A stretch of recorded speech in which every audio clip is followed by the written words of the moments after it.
मंच पर उपस्थित समस्त गुरुजन एवं प्राणधार आत्म संबंधी सुंदर साथ जी, मुझे आदेश हुआ है कि 10 मिनट के समय में आज का जो प्रसंग चल रहा है सद्गुरु प्रगटन महोत्सव, उस विषय पर बोलना है।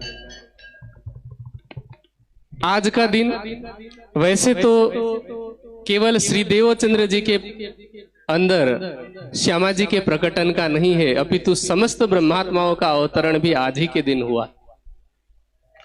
परंतु देवचंद्र नाम के अनुरूप शून्यता से पूर्णता की तरफ बढ़ने का नाम है। जैसे चंद्रमा अमावस्या के दिन से लेकर के एक एक कला धीरे धीरे धीरे करके बढ़ना शुरू होता है और पूर्णमासी तक अपनी संपूर्ण कला के साथ में प्रकाशित होता है। वाणी में श्री देवचंद्र जी को चंद्रमा की ही उपमा दी गई है और धर्म ग्रंथों में भी श्यामा जी और इंद्रावती जी को सूर्य और चंद्र के नाम से संबोधित किया और कहा कि सुंदरी चेंदिरा सख्यो नामाभ्याम चंद्र सूर्ययो मायांधकार विनाशाय प्रतिबुद्धे भविष्यति कलयुगे। श्री देवचंद्र जी के जीवन के विषय में यदि बताना हो तो समय का अभाव है और चूंकि प्रत्येक सुंदर साथ प्रतिवर्ष बीतक के माध्यम से उनकी लीला को दोहराते ही है, परंतु प्रगटन दिवस के अवसर पर या बीतक के अवसर पर प्रतिवर्ष उनको याद करने का भाव ये है कि उनके जीवन से हम कुछ शिक्षा लें। उनकी जीवनी अध्यात्म की यात्रा में पहला कदम भरने से लेकर अपने लक्ष्य तक पहुंचने की जीवनी है। 11 वर्ष की उम्र में उनके मन में ये प्रश्न उत्पन्न हुआ जो सृष्टि के अध्यात्म जगत के अनादि प्रश्न कहे जाते हैं। 1,96,08,53,124 वर्ष हुए इस मानवीय सृष्टि को हुए। इस पृथ्वी की बात कर रहा हूं जो कि 7वें वैवस्वत मनवंतर में 28वीं चतुर्युगी में है, लेकिन किसी के भी हृदय में इन प्रश्नों का समाधान अब तक प्राप्त नहीं हुआ था और श्री देवचंद्र जी के हृदय में वही प्रश्न जो कि ऋषि मुनि वर्षों की साधना के बाद, वर्षों की तपस्या के बाद और बड़े बड़े ज्ञानी गुणी जन वर्षों के अध्ययन के बाद भी नहीं जान पाते, ऐसे प्रश्न उनके हृदय में 11 वर्ष के मन में उत्पन्न होते हैं कि मैं कौन, कहाँ थे आइया, कहाँ है मेरो भरतार। इस संसार में भी खोजी जन यही प्रश्न कर रहे थे कि को अहम कुतः आगतो अस्मि, मैं कौन हूं, कहां से आया हूं।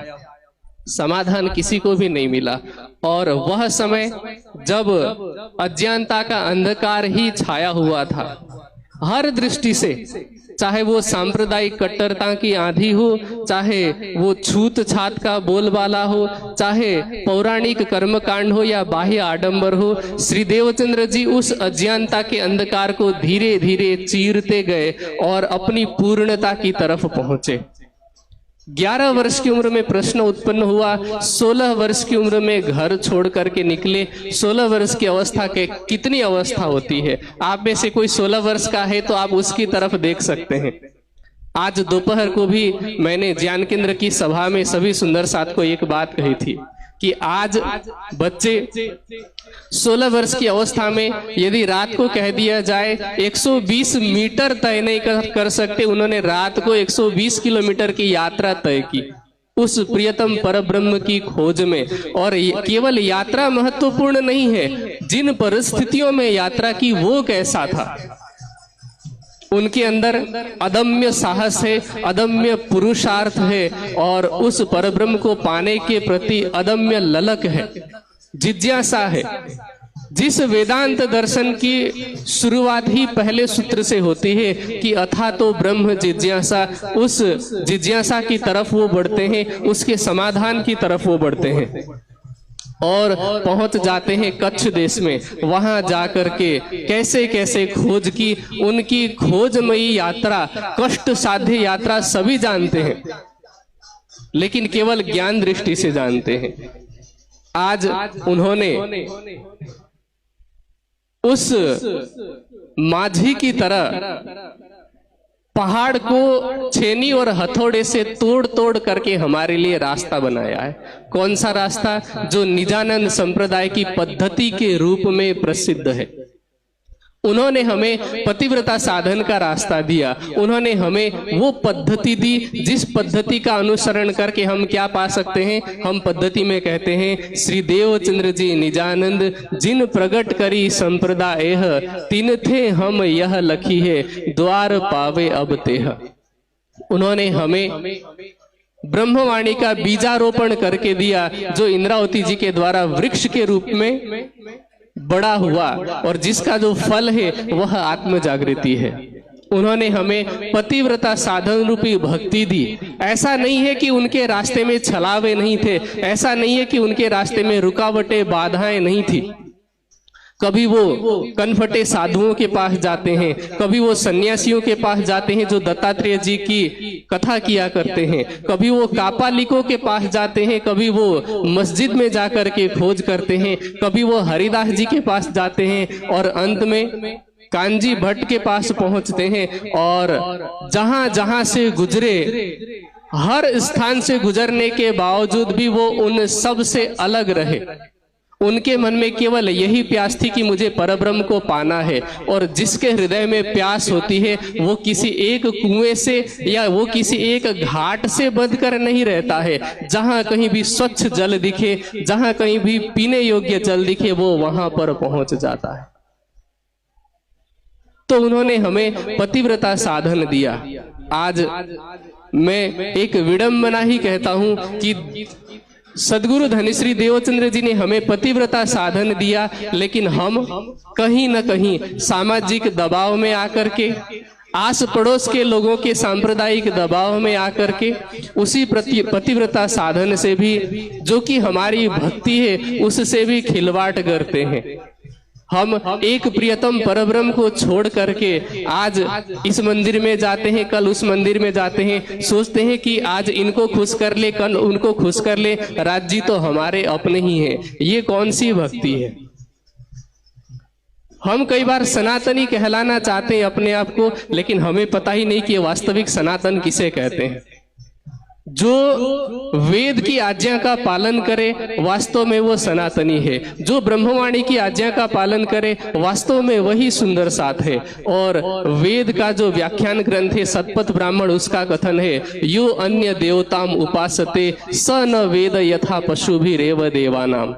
गीता ने कहा कि उस परब्रह्म को पाना है तो अव्यभिचारिणी भक्ति होनी चाहिए। श्री देवचंद्र जी ने हमें उसी अव्यभिचारिणी भक्ति को सरल शब्दों में पतिव्रता साधन का नाम दे करके बताया, जिसे ब्रह्मवाणी में हम कहते हैं, पतिव्रता पणे सेविये न थइये वेश्या जेम, एक मेली ने अनेक कीजे तेड़ी थाय धनीवट केम।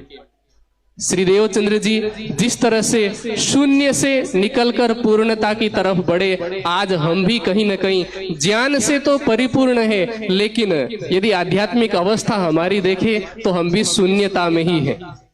यदि हम उस ज्ञान को आत्मसात करके आगे बढ़ते हैं तो धीरे धीरे एक एक कला हमारी बढ़नी शुरू होगी।